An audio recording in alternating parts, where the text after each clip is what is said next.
mattina scendo affaticato, con forza e coraggio e vivere questa vita, con pochi soldi e tanta dignità.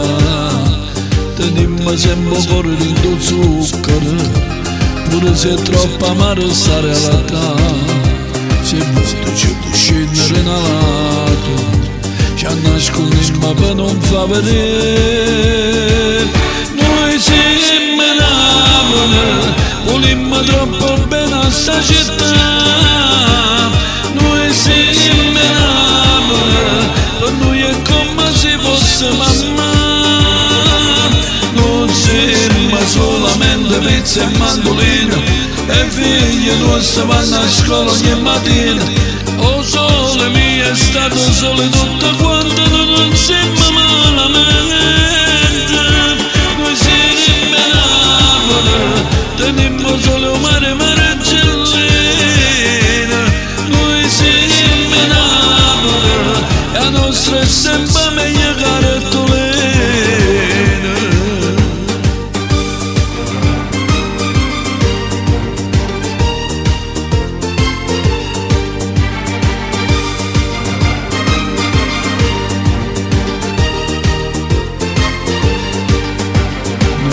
Questa terra, una voce, una chitarra, tenimmo per ricchezza, fantasia. C'è sta chi se ne chiude e non è mai tornato, e Napoli non s'hanno mai scordato. Da traserindo fuori questi vicoli, e femmine più belle stanno qua. Noi siamo stati fortunati a nascere, in questo paradiso siete a me. Noi siamo Napoli, volimmo troppo bene a sta città. Noi siamo Napoli, per noi è come se fosse mamma.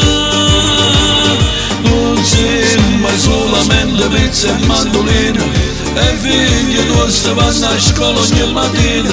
Oh sole mio è stato sole tutto quanto, non siamo malamente. Tenimmo solo mare, mare gellino. Noi siamo Napoli, e la nostra è sempre meglio carettolina. Noi siamo Napoli, volimmo troppo bene a sta città.